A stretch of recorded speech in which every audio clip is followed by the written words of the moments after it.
নমস্কার। আজ কামারহাটি পৌরসভার উদ্যোগে তৃতীয় বছর স্বয়ং সিদ্ধা মেলা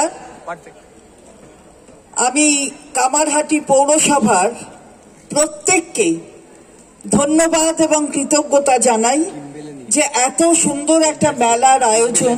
যেমন পৌর প্রতিনিধিরা থাকেন, মেঘনা নিজেও আছে, মেঘনা মিত্র, আধিকারিকরাও ঠিক তেমনি একসাথে হাতে হাত মিলিয়ে এই মেলাটা করেন এবং এটা তৃতীয় বছরে পড়ল। আমি সবাইকে আবার ধন্যবাদ জানাই। মঞ্চে মাননীয় মন্ত্রী সুজিত বোস রয়েছেন, মঞ্চে এই পৌরসভার সম্মানীয় পৌর প্রধান গোপাল সাহা আছে, এখানে বিধান বিশ্বাস উত্তর দমদমের পৌর প্রধান রয়েছে, এখানে একটু আগে বোধহয় ছিলেন না চলে গেছেন, এখন হয়তো মলয় পানিহাটির মলয় রায় এই মঞ্চে ছিলেন, এবং এখানে কমল অধিকারী কাঁচরাপাড়ার সম্মানীয় পৌর প্রধান উপস্থিত আছে, এবং পেছনে অঞ্জন সহ অনেক পৌরসভার কেয়া থেকে শুরু করে পৌর প্রতিনিধি এবং যারা সিআইসি মেম্বার তারা উপস্থিত আছেন। কামারহাটি পৌরসভারও পৌর প্রতিনিধিরা আছেন, বরানগরের আছেন, সবাই রয়েছেন, দক্ষিণ দমদম থেকে শুরু করে সবাই রয়েছেন। অর্থাৎ সংলগ্ন যে পৌরসভাগুলো আছে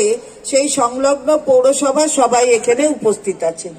মেলার নাম স্বয়ং সিদ্ধা মেলা, অর্থাৎ মেয়েদের নিজেরাই যে তারা সব কিছু করতে সিদ্ধহস্ত, স্বয়ং সিদ্ধা কিন্তু সেটারই প্রমাণ করে। এবং মাননীয় মুখ্যমন্ত্রী শহরের স্বনির্ভর গোষ্ঠীদের এই নামের পরিচয় দিয়েছেন, স্বয়ং সিদ্ধা।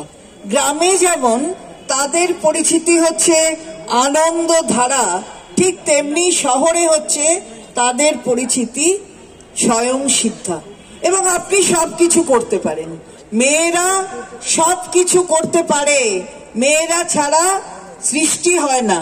এটা তো বারবার বলি, আবারও বলছি, সব অনেক শক্তি টক্তি আছে, দেহের শক্তি, কিন্তু ধারণের শক্তি নেই। কারণ সৃষ্টি করতে হলে এই ধারণ শক্তিটার দরকার হয়, সূর্যের আলো দেখাতে হলে এই ধারণ শক্তিটার দরকার হয়। সেই ধারণ শক্তি নিয়ে যারা রয়েছেন এই মাটিতে তারা মহিলা, এবং নতুন সৃষ্টির আনন্দে উল্লসিত হয়ে প্রসবের যন্ত্রণা, প্রসবের যে রক্তপাত সব ভুলে যান, অর্থাৎ সৃষ্টির আনন্দ।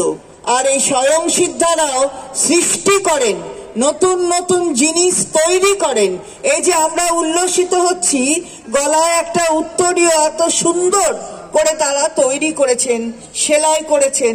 এটা আমাকে বললে আপনি আমাকে একটা মঞ্চ দিয়েছেন বলার জন্য, উদ্বোধন করার জন্য বলেছেন, আমি তো এটা করতে পারবো না, আপনারা পেরেছেন। তাই এটা কিন্তু আপনাদের একেবারে গৌরবের একটা ক্ষেত্র, আমাদের সকলেরই, অর্থাৎ আমাদের গোটা সমাজে একটা গৌরবের ক্ষেত্র যে আপনারা এইভাবে তৈরি করেন। আমাকে মেঘনা বলছে